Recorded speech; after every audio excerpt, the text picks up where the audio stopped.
Welcome back to my YouTube channel. तो आज के वीडियो में हम लोग क्या डिस्कस करने वाले हैं, regulation of blood pH by respiratory system. एक ब्लड बफर था जो कि बहुत इंपॉर्टेंट था, उसका वीडियो मैं अपलोडेड कर चुकी हूँ, मेरे चैनल पे आपको मिल जाएगा।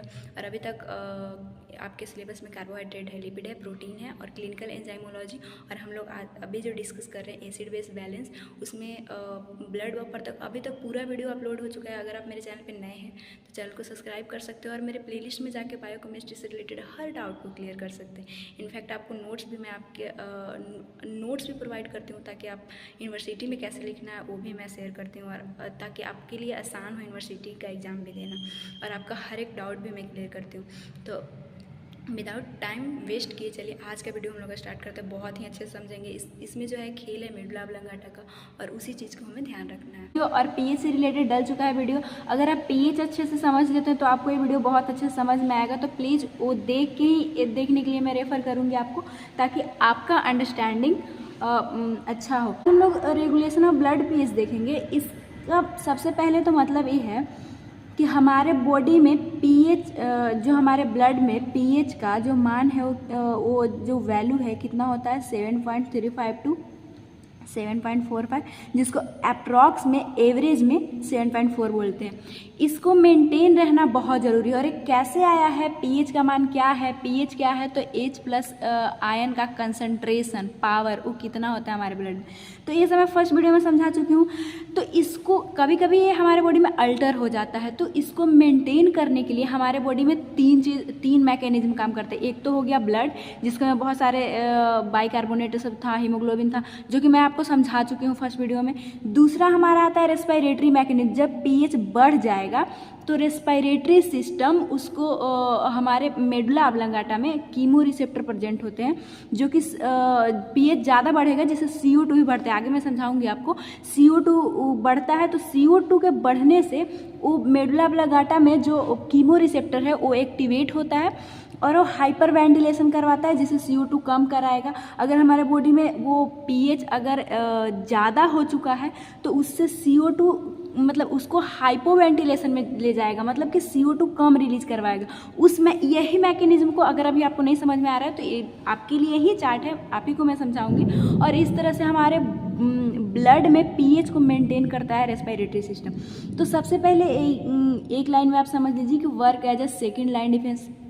ये मैं आपको ये बताना चाहती हूँ कि जैसे कि हम लोग आपके सिलेबस में भी इसी तरह से दिया है कि सबसे पहले अगर पीएच कम होता है हमारे ब्लड में तो ब्लड में जो बफर है, जो कि SCO3, हीमोग्लोबिन, एमिनो एसिड, जो 4 मैकेनिज्म के थ्रू समझाई हूँ, वो पहले एक्टिवेट करके कोशिश करे पीएच को मेंटेन करे। लेकिन सेकेंडरी ये काम करता है और बहुत कम टाइम के लिए हमारा रेस्पिरेटरी मैकेनिज्म भी काम करके और पीएच को कम करता है। थर्ड में हमारा किडनी आता है, जो कि उसको जो बोला जाता है परमानेंट। अगर वो रेगुलेट किया हमारे पीएच अगर ज़्यादा हो गया या फिर पीएच कम हो गया, तो अगर वो एक्टिवेट हुआ और रेगुलेट किया तो बहुत अच्छे से और ज़्यादा समय के लिए करके रखता है। तो हम लोग को तो रेस्पिरेटरी सिस्टम पढ़ना, तो चलिए स्टार्ट करते हैं। सबसे पहले ये सेकेंड मतलब डिफेंस के लिए है, पीएच को मेंटेन करने के लिए। तो रेस्पिरेटरी मैकेनिज्म में होगा क्या, सबसे पहले इसमें मेडुला ऑब्लांगाटा का खेल है, इसी में ही कीमो रिसेप्टर होते हैं, तो इसलिए मैं सबसे पहले ही इसको शो कर दी हूँ। सबसे पहले CO2 हमारे बॉडी में जब इंक्रीज होता है, एक कैसा नेचर का है, एसिडिक नेचर का है। CO2 हमारे बॉडी में, जैसे कि हमारे बॉडी में बॉडी प्रोडक्शन 2 तरह के एसिड करता है, एक वोलेटाइल और एक नॉन वोलेटाइल। वोलेटाइल में आता है कार्बन डाइऑक्साइड, जो कि मेजर पार्ट है हमारे बॉडी में एसिड के लिए, और नॉन वोलेटाइल में कौन आता है, लैक्टिक एसिड, HCl हो गया, जो भी यूरिक एसिड हो गया, वो सब के कारण एसिड। और एसिड डैट मीन्स क्या, उसमें पीएच जो है वो कम रहेगा, H प्लस का कंसंट्रेशन ज़्यादा रहेगा। H प्लस ज़्यादा होता है तो उससे पीएच का मान कम जाता है। पीएच का हम लोग पहले ही पढ़ चुके हैं कि 7 रहा तो न्यूट्रल, 7 से नीचे रहा तो एसिडिक, 7 से ऊपर रहा तो बेसिक। इसमें क्या होगा, CO2 एसिडिक नेचर का हमारे बॉडी में बढ़ गया, इससे क्या होगा, पीएच कम जाएगा। एसिडिक नेचर का है तो पीएच तो कमेगा, और पीएच कमेगा डैट मीन्स क्या, H प्लस ज़्यादा है। अभी CO2 का ज़्यादा होना हमारे मेडुला ऑब्लांगाटा के कीमो रिसेप्टर को एक्टिवेट करेगा। अब मेडुला ऑब्लांगाटा क्या करेगा, हाइपर वेंटिलेशन। हाइपर वेंटिलेशन मतलब क्या होता है, डीप और फास्टर ब्रीदिंग। जब आप फास्ट ब्रीदिंग करेंगे और इसको एक साइंटिस्ट खोज किए थे जिनका नाम था कॉस्मॉल। तो इसको कॉस्मॉल ब्रीदिंग भी बोलते हैं, ब्रीदिंग है, समझिएगा। तो वो जब आप डीप और फास्टर ब्रीदिंग कीजिएगा तो CO2 को आप रिमूव कीजिएगा, जल्दी जल्दी आप कर रहे हैं तो CO2 रिमूव होगा।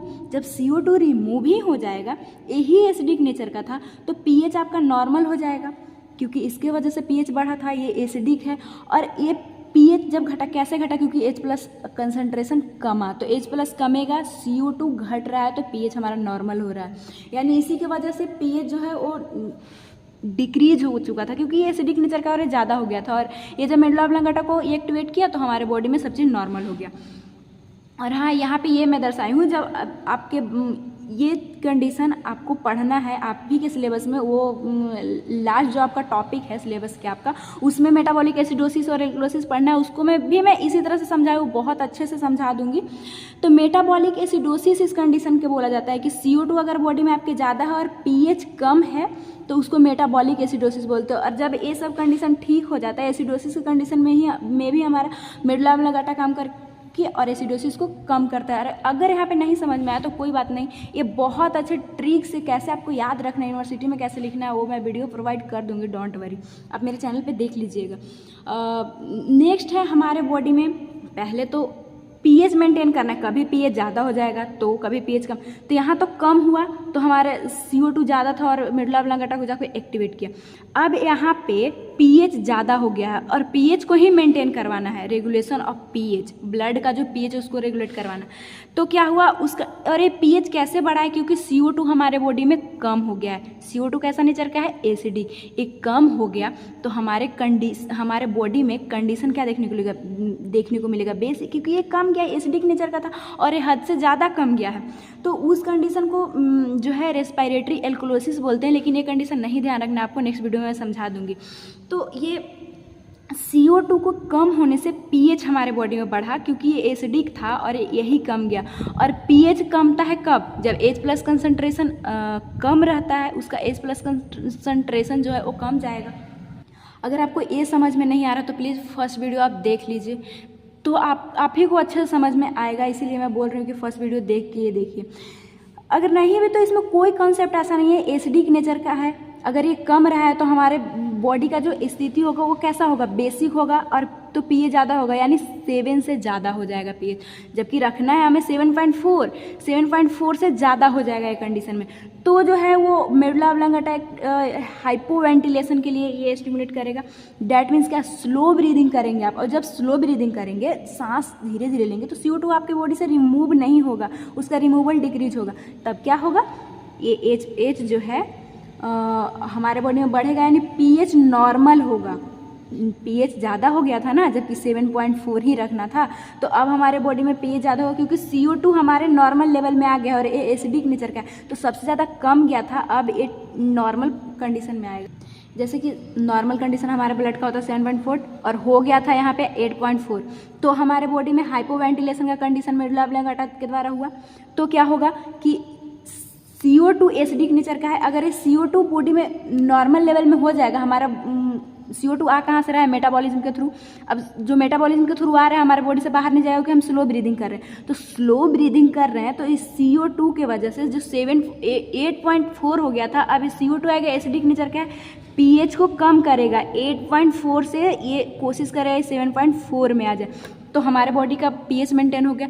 तो आई होप कि ये अच्छे से आपको समझ में आया हो। कुछ नहीं, CO2 एसिडिक नेचर का है, हमारे बॉडी में ज़्यादा हो जाएगा तो pH कम हो जाएगा, pH नॉर्मल 7.4 से कम हो जाएगा। अगर हमारे बॉडी में CO2 कम होता है तो pH ज़्यादा हो जाएगा। तो यही pH को हमारा रेस्पिरेटरी सिस्टम, मेडुला ऑब्लांगेटा में कीमो रिसेप्टर होता है जो कि मेंटेन करवाता है कि नहीं अब CO2 बहुत हो गया है तो इसको तुम रिलीज करो, और यहाँ पे बोलता है कि हमारे बॉडी में CO2 कम है, तुम रह जाओ और इसको pH को मेंटेन करो। तो आज के लिए बस इतना। तो आई होप कि आज का जो टॉपिक है आपका क्लियर हो पाया होगा कि कैसे जो है ब्लड pH को मेंटेन करता है रेस्पिरेटरी सिस्टम। मेडुला ऑब्लांगेटा का खेल था और कुछ नहीं था। फिर भी अगर कोई भी इससे रिलेटेड डाउट हो तो प्लीज़ आप कमेंट बॉक्स में लिख सकते हैं। आई विल ट्राई कि आपका जो डाउट है वो मैं क्लियर कर सकूं। और हाँ, अगर आपको कोई और वीडियो चाहिए तो आप कमेंट बॉक्स में लिख के मैं कोशिश करूँगी कि वो भी वीडियो प्रोवाइड कर सकूँ। तो अगर वीडियो पसंद आ रहा हो और अगर आप और भी वीडियो देखना चाहते हैं, आगे भी ऐसे ही जुड़े रहना चाहते हो, तो चैनल को सब्सक्राइब कर लीजिए और वीडियो को लाइक कर दीजिए। Thanks for watching. मिलेंगे नेक्स्ट। आपका जो टॉपिक है कैसे पीएच जो है वो मेंटेन होगा हमारा रीनल सिस्टम के द्वारा, और ये सबसे ज़्यादा इंपॉर्टेंट है और सबसे ज़्यादा इसमें कॉन्सेप्ट वाला ये है, तो वो हम लोग नेक्स्ट वीडियो में डिस्कस करेंगे।